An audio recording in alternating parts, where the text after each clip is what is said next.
It is my pleasure to introduce our next session, Searching for Anne 2025 with Diane Halford. Diane is a genealogist and researcher who has made significant contributions to our understanding of Anne Walker's life, including the discovery of one of Anne's journals in the West Yorkshire Archives, or in the West Yorkshire Archives. She joins us today as a representative of In Search of Anne Walker, a research collective dedicated to uncovering and sharing Anne Walker's full story, and ensuring that Anne Walker receives the recognition she deserves. Their work has been instrumental in shedding new light on her experiences and perspectives to ensure that she no longer remains in the shadows of history. So, without further ado, Diane, I'll hand it over to you. Welcome to the presentation from In Search of Anne Walker for this year's ALRS Summit. My name's Diane Halford, as I've just been introduced. And what I want to talk about this time is we're going to talk about the things that we found in the archive since the last ALRS. That's a mouthful to say, isn't it? The ALRS. Okay, there'll be a chance for questions at the end. If you've got some questions about anything that we are presenting. And I just want to let you know that some of the items we've found discuss deaths and funerals of people in the Lister and Walker families. So if that's not for you, you may wish to return to the recording of this presentation later on if you prefer not to listen now. So without any more further ado, as it's already been said, we'll move on to Robert Parker's letters. So Robert Parker, 1798 to 1856, was a solicitor in Halifax who worked for both Anne Walker and Anne Lister in various roles. He wrote over 100 letters to his father in the 17 years he was in Halifax before his father died, covering 1823 to early 1840. Now, these letters contain some business dealings, family matters, and plenty of local gossip. And some little whispers is how he describes gossip in his own letters. And he has things to say about the Walkers, the Sutherlands, and the Listers. So let's have a look what he has to say. He talks a lot about John Walker. Now, John Walker was the younger brother of Anne Walker and the heir to the Walker estates. And you may have heard about him before, and he died on his honeymoon in Naples in January 1830 at the age of 26. Parker considered him a good friend, and he has several things to say about him. So in April 1829, he says about John Walker, "We have not yet got my friend Mr. Walker married, and at present I think we're all tolerably quiet in the matrimonial way." He's got a very good sense of humour in the way that he talks, has Robert Parker. In July 1829, he says, "On Tuesday morning, Mr. Walker leaves Crowness for London and will be married very soon. I regret to say he will be absent from England for many months, which to me will be a real, underlined, loss. He has turned off all his servants and sold his horses." And then later on in July 1829, he writes this in one of his letters. "This week, Mr. Walker took unto himself a wife. The marriage would take place in Sussex, I believe, on Tuesday late. I have been remembered with cake, and I felt much gratified by the attention." I think we've all been there, Robert. And then we turn to 1830. Of course, that's the year that John Walker dies. And by February 1830, the news of John Walker's death has filtered through to Halifax. And Robert Parker has this to say in his letter. "On my return home, never was I more shocked than by the account of poor Mr. Walker's death, which altogether is most afflicting to the neighbourhood. It may justly be said that his loss will be severely felt, and I have lost a valuable and very sincere friend. And in the way of business too, it will be seriously felt by us. From the paper you would see that he died, poor fellow, at Naples, where Mrs. Walker, her sister, and Miss Edwards of Pinest are still confined by the state of the roads without any gentleman. Their situation is really deplorable. It is generally thought that Mrs. Walker is not enceinte, in which case Mrs. Sutherland and Miss Walker will have immense fortunes. And enceinte here means pregnant. But this all changes, of course, by April 1830, when he writes, "Mrs. Walker has not yet arrived in England, although she is on the road. From a little private information I have received, I rather hope it will be very necessary for her to be careful how she travels.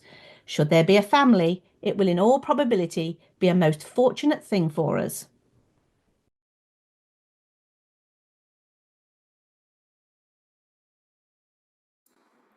Diane, I think you've somehow gotten muted accidentally.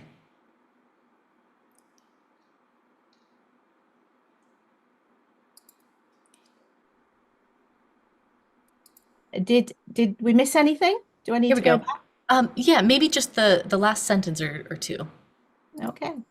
So in April 1830, all this changes. He's thinking that Mrs. Walker is not Enciente, but Mrs. Walker has not yet arrived in England, although she is on the road. From a little private information I have received, I rather hope it will be very necessary for her to be careful how she travels. Should there be a family, it will, in all probability, be a most fortunate thing for us. And then he moves on to the Sutherlands. And the Sutherlands in this case are Elizabeth and George Mackay Sutherland, who are Anne Walker's sister and brother-in-law, and they ordinarily live up in Scotland with their children. Now, they met in Halifax in about 1827 when Captain George Mackay Sutherland was part of the 93rd Regiment, who came and was quartered there. And Parker mentions in December 1827 the depot of the 93rd Regiment Highlanders are quartered here, which from their very peculiar dress at first caused great amusement. Of course, they would have been wearing kilts. And then in October 1828, this morning Miss Walker of Crownest was married to Captain Sutherland of the 93rd, and last week Miss Stead was married to Captain Smith of the same regiment. These Highland gents make sad havoc among our ladies. So clearly, as a bachelor himself and looking for wives, the Highlanders have made a big impact on the ladies of Halifax. On the 2nd of November 1829, he writes, Mrs. Sutherland, late Miss Walker, has brought forth a little girl, and the Crownest bridal party at Genoa. And the Crownest bridal party there is referring to John Walker and his bride, who have gone to Italy for their honeymoon. Later on, he mentions the Sutherlands more during this period, but from 1834 to 1835, he mentions something very interesting. On the 13th of October 1834, he mentions that Captain and Mrs. Sutherland have been over, but are returned. They stopped the last night at my house in order the more conveniently to take an early coach, and they returned by way of Liverpool, from where they took a steamboat to Glasgow. Now, I think that's fascinating. The steamboat, that's an insight into how travel was evolving in the 1830s. And of course, obviously, the trains in the 1840s as well. But I can imagine that a steamboat took significantly a long amount of time off by taking a carriage all the way up to Fortrose and past that to where the Sutherlands lived. And in 1835, he mentions Anne Walker.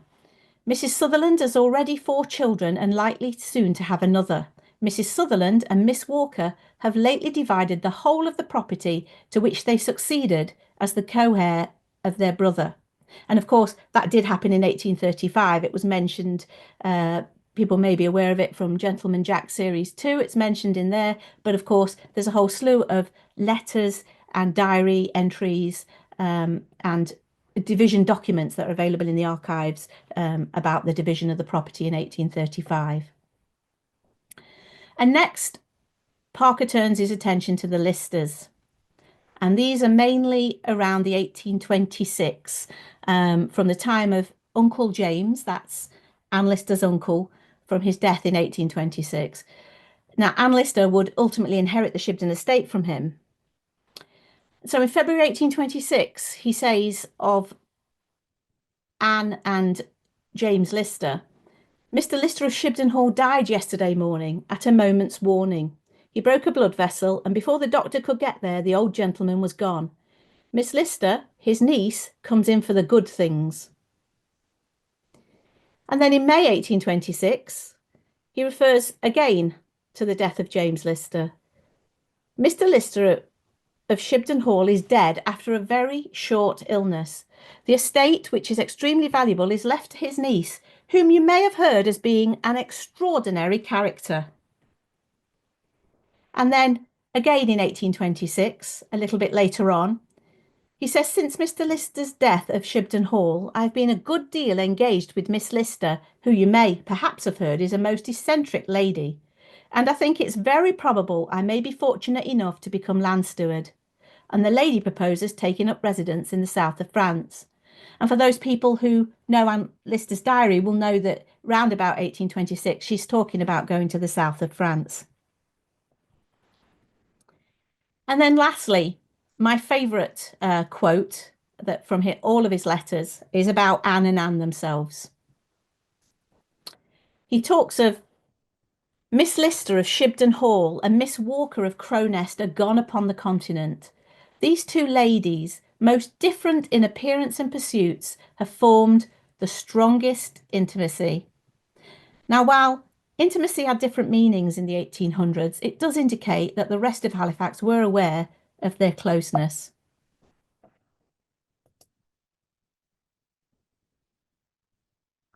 And you can read more of excerpts from Robert Parker's letters on our website. And I think a link will go into the chat. Moving on to other things we found in the last year or so is a letter from Elizabeth Sutherland from 1840. Now, this letter is written to Mary Wilkinson, who is a lifelong friend of the Walker sisters, the sister to Lydia Fenton, who plays such an important part in Anne Walker's life towards the end of it, and the daughter of Reverend Robert Wilkinson, who's the curate of Lightcliffe, St Matthew's. And she writes because Robert has died.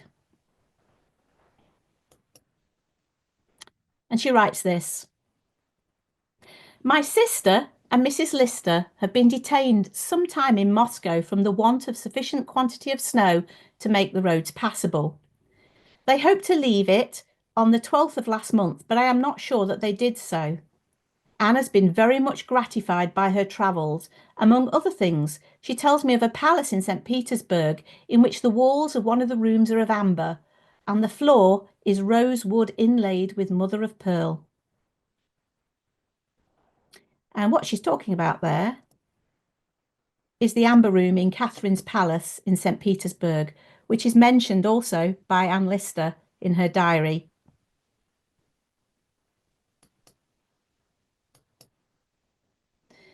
We found yet another letter that mentions the Anne and Annes. And now this letter is to John Lister, MA. Now he is the son of Dr. John Lister, who inherited Shibden Hall after the death of Anne Walker. And this is a letter from somebody called S. Wormsley, whose parents resided at Walter Clough, which is home to another branch of the Walker family. And he refers in this letter to the Walker extended family, including Delia Walker and various other members of that extended family, because John Lister had obviously published a narrative about them somewhere. And he writes this, and the she in this is referring to his mother, who remembers Anne and Anne. He says, she used to talk about Miss Walker and Miss Lister, the latter wearing a riding habit and invariably carrying an umbrella. The lake and the road to Beacon Hill are known by her name.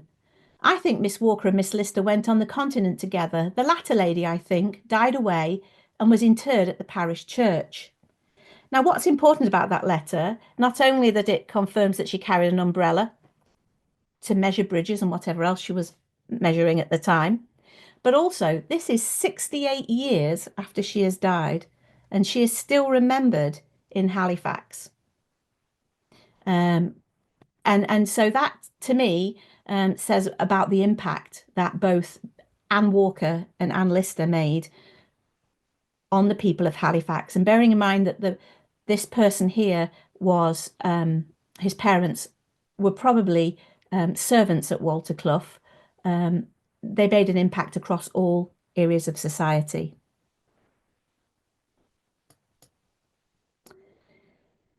Now, also looking at the diaries of John Lister, MA, we find that he has an entry in 1882 about the details of Marion Lister's funeral.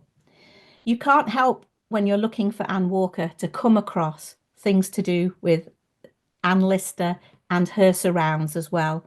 And this is just one of the things that we found while looking for mentions of Anne Walker. So Marion lived with the Inmans in York, and that's where she died. And the Inmans are distant cousins of the Listers. And John refers to her death in previous diary entries as having died at 9 p.m. on Sunday, August the 6th, being 84 years of age. And quote, she died quite peacefully, having recovered consciousness, which she had lost on Saturday, 5 minutes previous to her death. And he also mentions in that diary entry that her funeral will be on the Wednesday. And this here is a description of Marianne Lister's funeral that he writes on August the 9th, which is a Wednesday in 1882. And he says, the six colliers and Matthew and Jagger, our two farm servants who were to be bearers, had breakfast here at 10:30. Mother, Annie, Charlie and self. Now that's his family. That's John's brother and sister and his mum. Rode in one of the two mourning coaches ordered down to the station to meet poor Miss Lister's body. The train arrived about 12 with Mr. Inman and his son and the corpse. Mother, the two Inmans and self rode in the first carriage. My brother, sister, Mr. Emmett and Mr. Davenport in the second. We reached South Aram Church at 1:15 a.m. I think that's a typo. I think it should be 1:15 p.m. Mr. Davenport and Mr. Taylor took the service, and we buried our good old cousin in our vault in which my father was laid 15 years ago. Mr. Inman, his son, and Mr. Davenport returned to lunch at Shibden Hall. So I think it's really quite important to know that she was obviously held in great regard. It's also quite interesting to know that the body was moved by a train. So there's lots of things that we can pull out of this that add to the rich variety of information that we know about the people that influenced and were part of Anne Walker's world. And Marianne Lister certainly was, as Anne Walker left Marianne Lister an annuity in her will. So she was obviously quite close to Marion. And next, I want to talk a little bit about our a little bit of information found in one diary can lead down a rabbit hole to uncover a whole host. So now, from one entry, one little line entry in Christopher Rawson's diary, which you can find in the Rawson archive at Calderdale Archive, it says MAR to London, Bath and Weymouth with Elizabeth and Anne Walker. And that set off a whole deep dive into where exactly did she go, where did they stay, and what else can we find out about this journey. And if you look at the 1822 map here, you can see four yellow dots on there, and these are the places that they visited during this trip. So we know that Anne, Elizabeth and Mary Ann Rawson. Now, Mary Ann Rawson is the MAR in that diary entry, and she is the wife of Christopher Rawson, but she's also the aunt of John Walker's future wife, Frances Esther Penfold. And so they left Halifax on the 4th of May, 1824, and they stopped in Oxford to pick up Anne's brother John, who was at university in Oxford, and they continued down to Bath. And Bath is a Roman spa town which was prominent in the 18th century and 19th century for its baths and Georgian architecture. And it's still absolutely beautiful. If you ever get the chance to go and visit, please do. So we know that John Walker travelled with his sisters and Mrs. Rawson to Bath from his university in Oxford. And he wrote to William Priestley on Tuesday, the 8th of June, 1824. And he said, I came down here with Mrs. Rawson and my sisters on Saturday evening, since which time we've been looking for lodgings, and have at least fixed upon some in Pulteney Street, which appears to be the most pleasant situation. And we know the number of the place in Pulteney Street because later on in the letter, he asked William to send money to Elizabeth at 2 Pulteney Street, Bath. And that is indeed a photo of 2 Pulteney Street in Bath. Now, while they were in Bath, there was all manner of things for them to look at. John heads back to Oxford on Wednesday, June the 9th, and Mrs. Rawson and Anne and Elizabeth remain in Bath until Thursday, the 24th of June. And as you can see from the pictures, it's very both Roman and Georgian. You can see the Roman baths there. in the middle, and you've got the nice Georgian crescent there that you can also see. And these are the kind of things that the Rawsons and the Walkers would have walked around and seen. However, from a letter John Walker wrote to William Priestley on the 21st of June 1824 from Oxford, he writes a letter. He writes, I had a letter from Anne this morning saying that they intend setting out from Bath for Weymouth on Thursday. I believe the Bath waters do not agree very well with Elizabeth. I intend going to them at Weymouth about middle of next week and shall most probably remain with them until they return home. And we know then that the Walker sisters and Mrs. Rawson left Bath on Thursday, the 24th of June, to travel to Weymouth.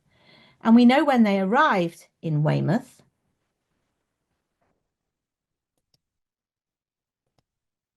because it's announced in a local newspaper. The Dorset County Chronicle, as was usual for the time, has lists of arrivals and departures from key hotels in certain areas. And here you can see on Thursday morning, July the 1st, at the bottom of the little picture there, you can see that Mrs. Rawson and the Mrs. Walker have arrived at the Russell's Royal Hotel in Weymouth.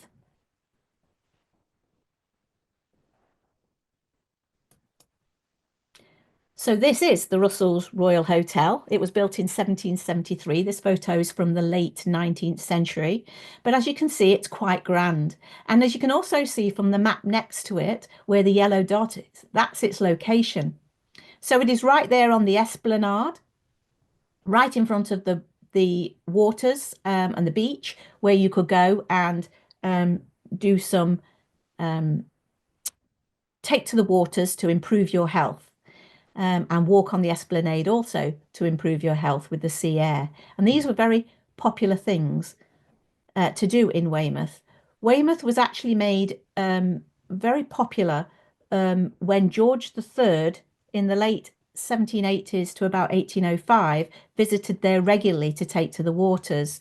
And it was probably the most visited and most popular seaside resort in England at the time. The kind of things that you would do in Weymouth. It was very fashionable to go. There was sea bathing. There was public walks along that half-a-mile esplanade that you could see in front of the hotel on the map. And then there was also races just shortly after the Walkers and Rawsons left. There was the races and a Gold Cup was run. But also after that, there was a race ball, and that was held at Russell's Royal Hotel in the assembly rooms, and all the great and the good were there.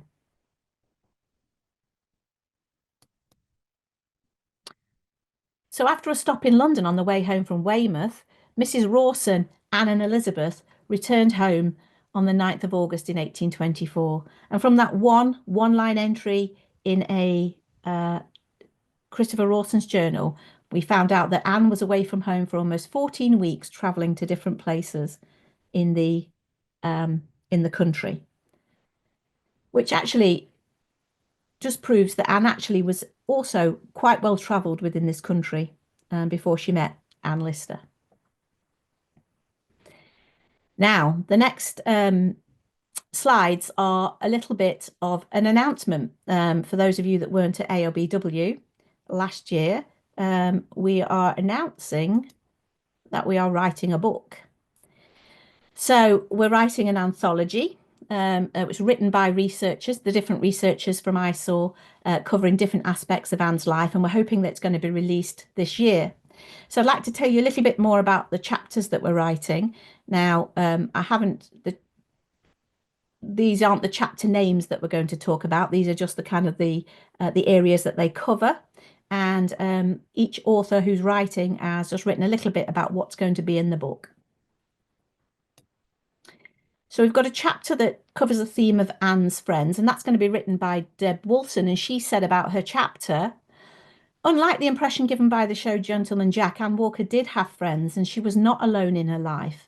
Using journal entries and archival letters, this chapter explores those friendships. Additionally, information on those friends, if found, is added to provide depth of their character It's comforting to know that Anne Walker was not alone as she travelled through the happy and challenging times of her life. That's one of our chapters. We have another chapter here by Katrina Finlay.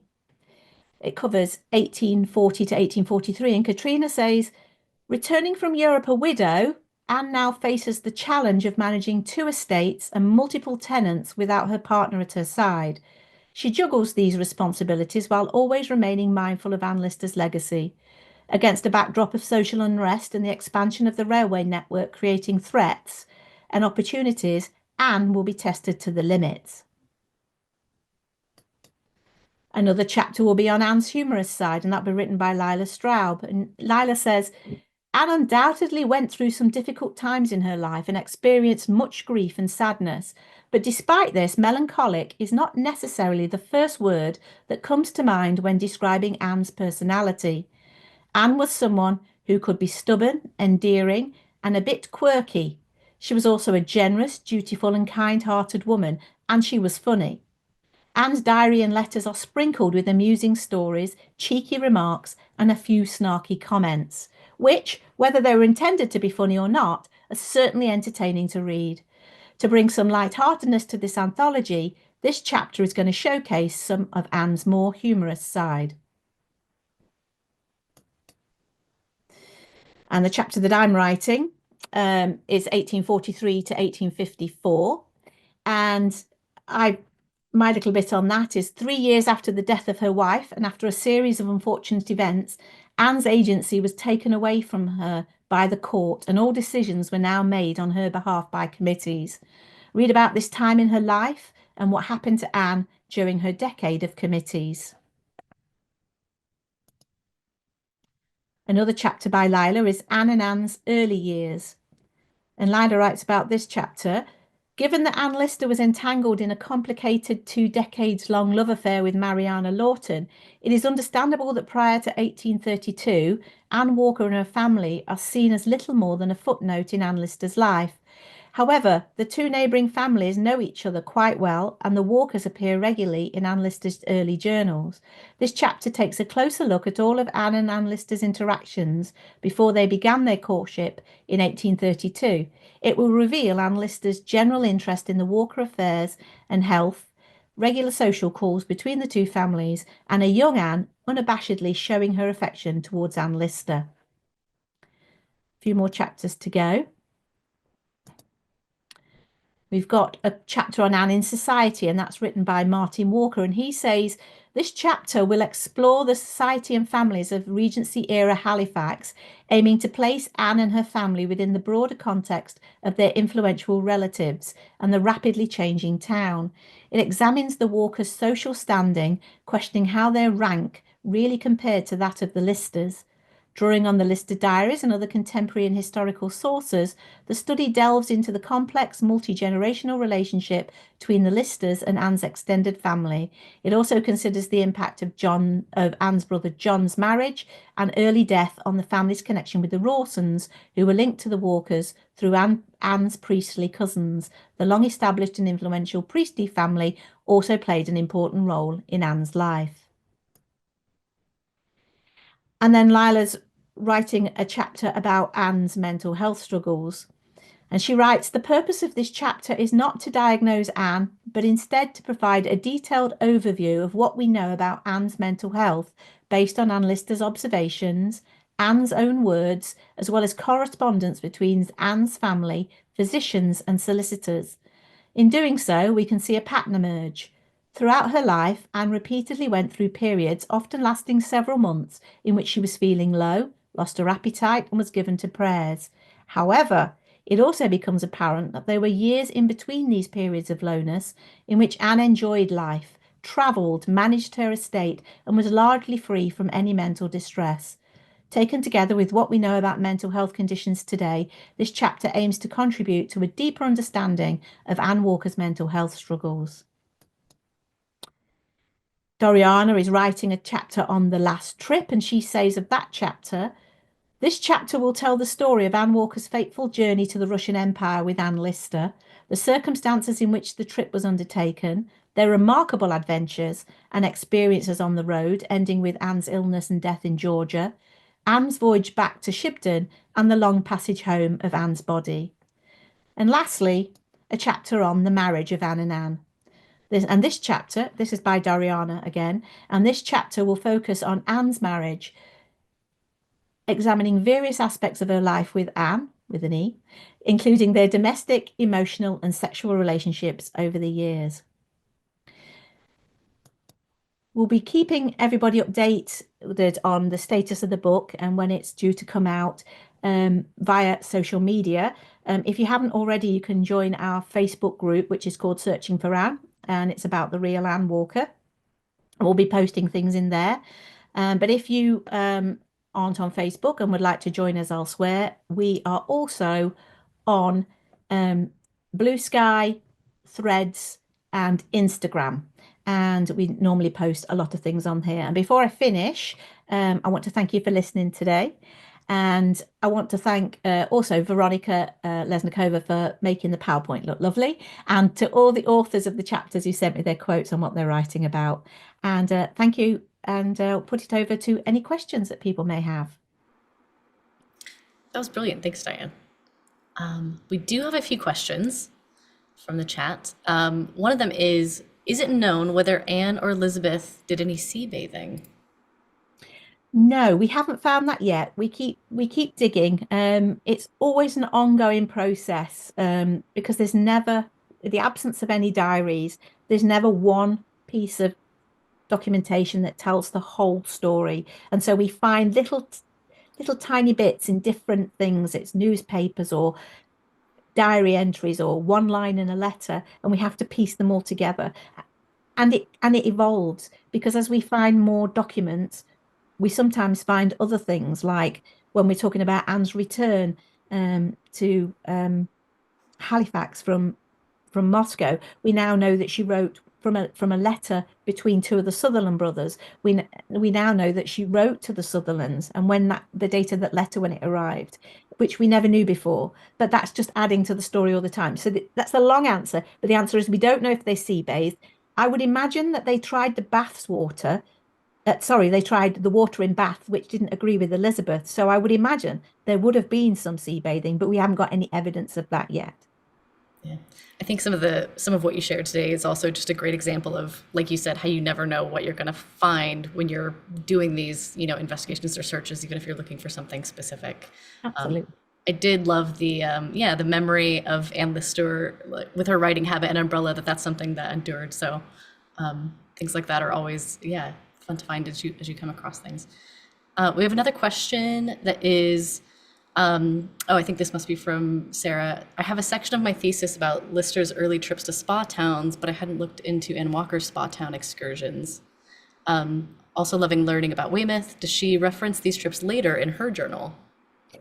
No, not the one journal we've got doesn't mention Weymouth. And we don't have any letters from Anne that mention it either. But we do have letters, as you see, from her brother and William Priestley in their interactions. So we need to find the other diaries, which, we're always looking for. Fingers crossed we'll find another one at one point. Yeah. Lots of excitement in general about the book. That's very exciting news to hear. I know everybody's excited for that. And one of the questions is, will you self-publish? Is there a need for financial support? I'm sure there will be people who would not mind contributing, or have you a publisher? Well, we're currently going through that process at the moment. We've had some help from amazing people like Adelaine Lim and Choma, and various other people have given us some help on what we're doing with the publishing. We are waiting to hear if we're going to be published or whether we're going to self-publish, but it will come out in either way. And thank you for the offers. If we do need any support, we will put it out on social media. But thank you, that's really kind. Okay. Any more questions for Diane? We do still have some time here.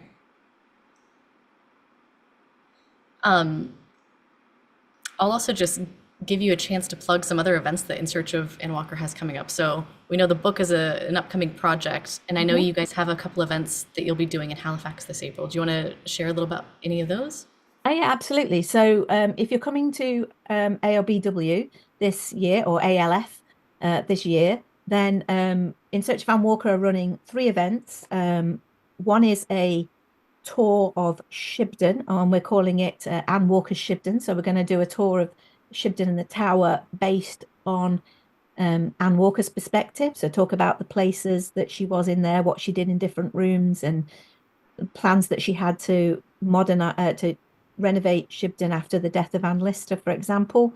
Um, and then we're also doing 2 sessions of Anne Walker in the archives. So a chance to look at different uh, papers that are held by the archive that Anne Walker has written or has drawn.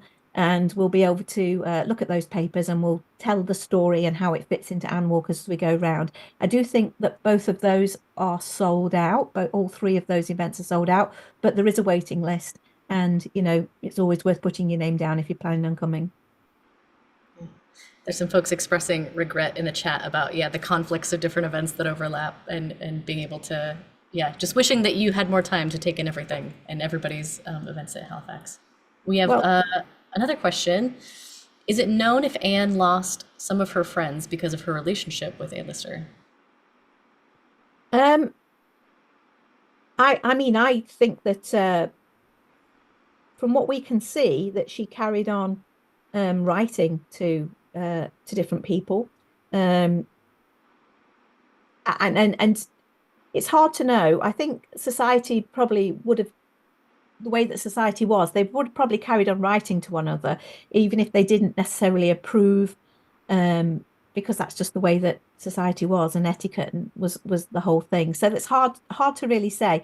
Anne doesn't actually say anything about that. We do know that she falls out with some of her cousins, but we're not exactly sure why. We'll have to find another journal and Oh see yes, fingers in crossed. there. Okay. Well, I think we might be kind of caught up with questions on everything. Again, I just want to thank Diane for joining us today, but also other members of In Search of Anne Walker. I know I saw Katrina and Deb in here as well. All of that group for continuing to, yeah, uncover more about Anne Walker's story and sharing that with all of us. And yeah, of course, we're all looking forward to the book. Before we move on, we'll send everybody here back to the breakout rooms while we prepare for our next session, which is Forever Young, The Siblings Who Didn't Grow Old with Lynn Scholes and Marlene Oliveira. So we will see you back here shortly. Thanks, everyone.